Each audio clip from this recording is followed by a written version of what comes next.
पंतप्रधान नरेंद्र मोदी आणि मुख्यमंत्री देवेंद्र फडणवीस यांच्यामध्ये राज्यातल्या पूरस्थिती संदर्भात तासभर चर्चा झाली। पंतप्रधान मोदींना पूरस्थिती संदर्भात मुख्यमंत्र्यांनी निवेदन दिलेलं आहे।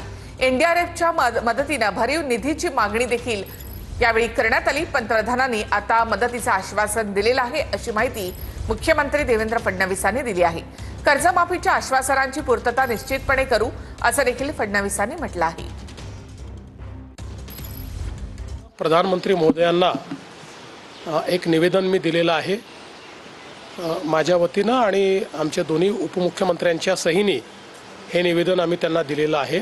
आम्हाला एनडीआरएफच्या माध्यमातून भरीव मदत करा आणि जेवढी जास्तीत जास्त मदत करता येईल ती मदत करण्याचं आश्वासन देखील माननीय प्रधानमंत्री महोदयांनी त्या ठिकाणी दिलेलं आहे। कर्जमाफीच्या संदर्भात आम्ही आमचं घोषणापत्र आहे त्या घोषणापत्रामध्ये हे आश्वासन दिलेलं आहे। त्यामुळे त्या आश्वासनाची पूर्तता आम्ही निश्चितपणे करणार आहोत।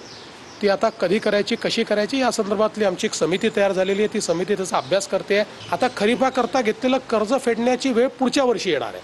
आत्ता शेतकऱ्यांना महत्त्वाचं काय आहे तर तातडीची त्यांच्या खात्यातली मदत ही अधिक महत्त्वाची आहे। त्यामुळे ती खात्यातली मदत पहिले करणं हे आमची प्रायोरिटी आहे। पंतप्रधानांनी सांगतो की पीएम केअर फंड आता वापरा, नाहीतर कोणाची केअर घेताय तुम्ही?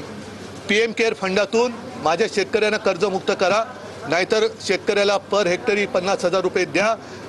या सगळ्या गोष्टी ज्या आहेत ह्या पंतप्रधानांनी एक विश्वगुरू म्हणून आपल्या शेतकऱ्यांची काळजी घ्यायला त्यांना काही हरकत नाहीये। तो फंड सीएजीच्या नॉर्म्सप्रमाणे कोविड करता तयार झालाय।